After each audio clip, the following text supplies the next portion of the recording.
Hello everyone. आज के lecture में हम सीखेंगे डीएनए के स्ट्रक्चर के बारे में।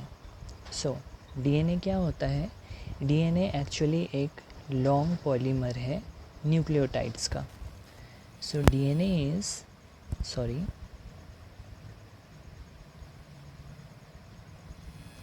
DNA is a long polymer of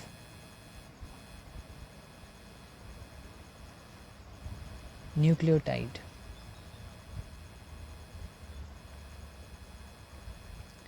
तो अब ये लॉन्ग पॉलीमर ऑफ न्यूक्लियोटाइड का मतलब क्या होता है? इसको समझने के लिए सबसे पहले हम पॉलीमर क्या होता है वो देख लेते हैं। उसके बाद हम देखेंगे कि न्यूक्लियोटाइड्स क्या होते हैं। पॉलीमर क्या होता है? पॉलीमर एक्चुअली एक ऐसा मॉलिक्यूल होता है जो बहुत सारे छोटे छोटे यूनिट से मिल कर के बना होता है, और उन छोटे छोटे यूनिट्स को हम मोनोमर्स बोलते हैं।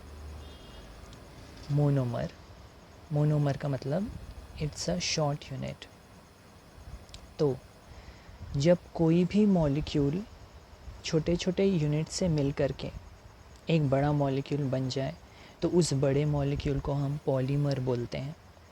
और जिन छोटे मॉलिक्यूल से मिल कर के वो बना है उन छोटे मॉलिक्यूल्स को हम मोनोमर बोलते हैं। ठीक है, तो जैसे कि यहाँ पर monomer 1 plus monomer 2 plus monomer 3 and so on. तो इस तरीके से बहुत सारे शॉर्ट यूनिट्स या मोनोमर्स मिल करके एक बड़ा मॉलिक्यूल बनाएंगे जिसे हम पॉलीमर बोलते हैं। ठीक है, तो डीएनए जो है वो भी एक पॉलीमर है, मतलब वो भी एक बहुत बड़ा मॉलिक्यूल है जो कि छोटे छोटे यूनिट से मिल करके बना है, जिनको हम मोनोमर बोलते हैं। और यही मोनोमर जो है वो एक्चुअली न्यूक्लियोटाइड्स हैं डीएनए के केस में। इसका मतलब डीएनए जो हमारा है वो बहुत सारे न्यूक्लियोटाइड से मिल कर के बना है। ठीक है, न्यूक्लियोटाइड्स प्लस न्यूक्लियोटाइड्स, ऐसे कर कर बहुत सारे n नंबर ऑफ़ न्यूक्लियोटाइड्स इसमें जुड़ेंगे। तो जब बहुत सारे न्यूक्लियोटाइड्स के बीच में बॉन्ड बनेगा और एक बहुत ही लंबी सी चेन बनेगी, वो लंबी चेन जो है उसको ही हम डीएनए बोलेंगे। ठीक है, तो वो जो लंबी चेन है वो क्या हो गई? Polymer is a long chain which is made up of short units called monomers. तो डीएनए के केस में डीएनए एक लॉन्ग पॉलीमर है और उसके मोनोमर्स जो हैं वो क्या हैं? न्यूक्लियोटाइड्स हैं। ठीक है, आई होप यहाँ तक क्लियर है। तो पॉलीमर और मोनोमर अगर क्लियर हो गया है तो नेक्स्ट हम देख लेते हैं कि न्यूक्लियोटाइड्स क्या होते हैं।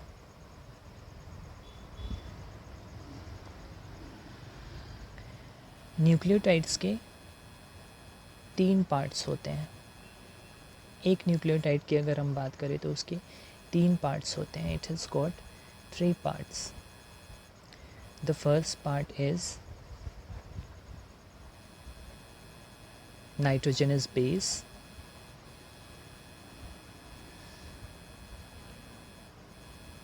पहला पार्ट जो होता है न्यूक्लियोटाइड का वो होता है नाइट्रोजनस बेस।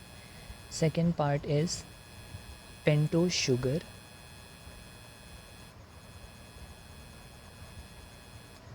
और जो तीसरा पार्ट होता है वो होता है फॉस्फेट ग्रुप।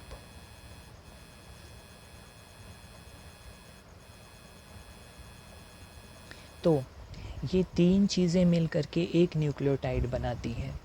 एक न्यूक्लियोटाइड कैसे बनता है? उसमें एक नाइट्रोजनस बेस रहेगा, प्लस उसमें एक पेंटोज शुगर रहेगा, प्लस उसमें एक फॉस्फेट ग्रुप रहेगा। ये 3 मॉलिक्यूल्स मिल करके एक न्यूक्लियोटाइड बनाएंगे। ठीक है, तो अब इनके बारे में पढ़ लेते हैं कि नाइट्रोजनस बेस क्या होता है, पेंटोज शुगर क्या होता है एंड फॉस्फेट ग्रुप क्या होता है।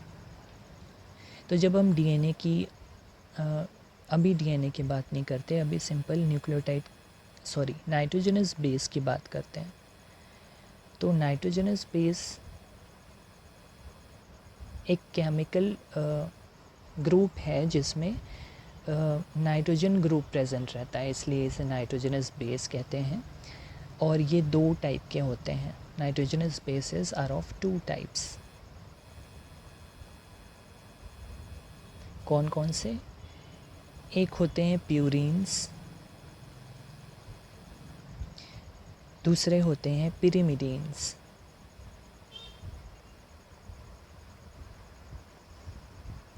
प्यूरीन्स का एग्जाम्पल है एडेनिन एंड गुआनिन। पिरिमिडीन्स के एग्जाम्पल्स हैं साइटोसिन, थाइमीन एंड यूरेसिल। तो ये हो गए नाइट्रोजनस बेस के दोनों टाइप्स और उनके एग्जाम्पल्स। अब अगर डीएनए की बात करें तो डीएनए में जो प्यूरीन्स हैं वो एडेनिन और गुआनिन प्रेजेंट रहते हैं, और डीएनए के जो पिरिमिडीन्स हैं वो होते हैं साइटोसिन और थाइमीन। यूरेसिल डीएनए में प्रेजेंट नहीं होता है। यूरेसिल जो है वो आरएनए में प्रेजेंट रहता है थाइमीन की जगह पे। ठीक है, तो अगर आरएनए की बात करें तो आरएनए में प्यूरीन्स एडेनिन गुआनिन ही होंगे, लेकिन पिरिमिडीन जो है वो यूरेसिल और साइटोसिन होगा, वो थाइमीन आरएनए में नहीं मिलेगा। और डीएनए की बात करें तो डीएनए में प्यूरीन्स एडेनिन गुआनिन होते हैं और पिरिमिडीन्स साइटोसिन और थाइमीन होते हैं। ठीक है, ये हो गए नाइट्रोजनस बेस। नेक्स्ट पार्ट जो न्यूक्लियोटाइड का है वो है पेंटोज शुगर। तो पेंटोज शुगर क्या होता है? पेंटोज शुगर जैसे कि नाम से ही पता चल रहा है, ये एक टाइप का शुगर मॉलिक्यूल है और ये एक रिंग्ड स्ट्रक्चर होता है। इसकी एक रिंग होती है स्ट्रक्चर में और ये 5 कार्बन से बना होता है, इसलिए इसे पेंटोज कहते हैं। पेंट जो कि 5 कार्बन के लिए एक कीवर्ड है। तो पेंटोज शुगर जो है वो ऐसे, उसका स्ट्रक्चर कुछ इस तरीके का होता है। ये 5 कार्बन रिंग्ड स्ट्रक्चर होता है पेंटोज शुगर। ये एक्चुअली एक शुगर मॉलिक्यूल है जो कि 5 कार्बन से बना है और इसका जो शेप है वो इस तरीके से स्ट्रक्चर में होता है। 1 2 3 4 एंड 5, इस तरीके से 5 कार्बन्स होती है इसमें। ये हो गया पेंटोज शुगर। तो अगर हम डीएनए की बात करें, डीएनए में कौन से टाइप का पेंटोज शुगर होता है? तो डीएनए में होता है डीऑक्सी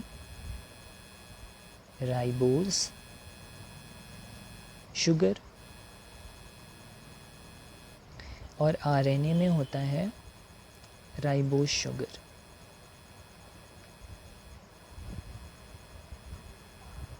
ये 2 शुगर्स हमको डीएनए और आरएनए में मिलती है।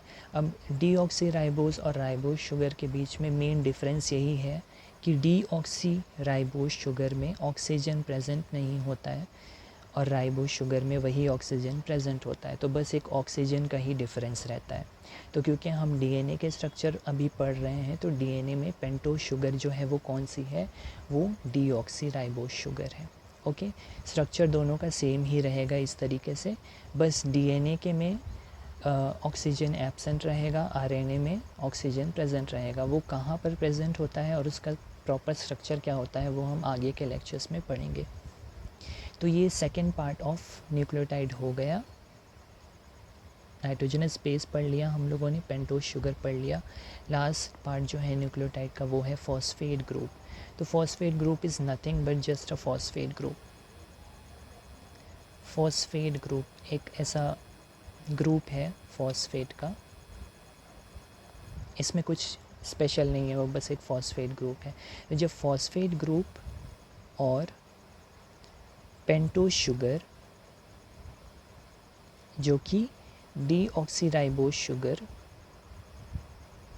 के साथ में नाइट्रोजनस बेस जब जुड़ जाता है, नाइट्रोजनस बेस जब जुड़ जाएगा तो ये 3 मिल करके एक क्या बना लेंगे? ये 3 मिल करके बना लेंगे एक न्यूक्लियोटाइड।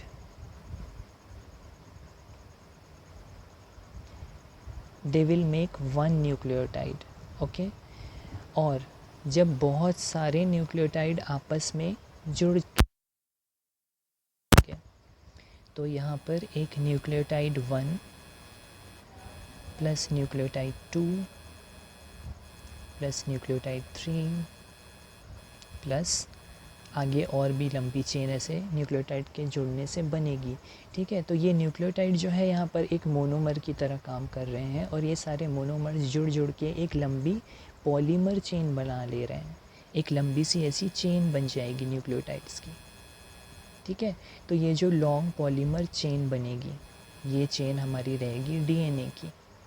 इस लॉन्ग पॉलीमर को डीएनए बोलेंगे और डीएनए बना क्या है, किससे है, उसका मोनोमर क्या है, उसके मोनोमर्स हैं ये न्यूक्लियोटाइड्स। और न्यूक्लियोटाइड्स किस चीज़ के बने हैं, 3 पार्ट्स के बने हैं, nitrogenous base, ribose sugar, pentose sugar and phosphate group.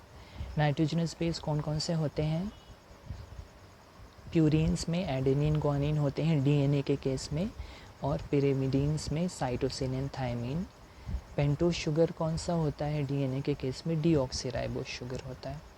ठीक है, सो आई होप कि डीएनए का स्ट्रक्चर यहाँ तक क्लियर है, जिसमें हमने डीएनए एक पॉलीमर होता है, पॉलीमर किस चीज़ से बना है, उसका मोनोमर क्या होता है ये पढ़ लिया, और न्यूक्लियोटाइड्स क्या होते हैं, उनके कितने पार्ट्स होते हैं, उसकी एक बेसिक नॉलेज हो गई। So I hope this is clear यहाँ तक। बाकी इसकी नेक्स्ट डिटेल हम नेक्स्ट पार्ट में पढ़ेंगे। So thank you.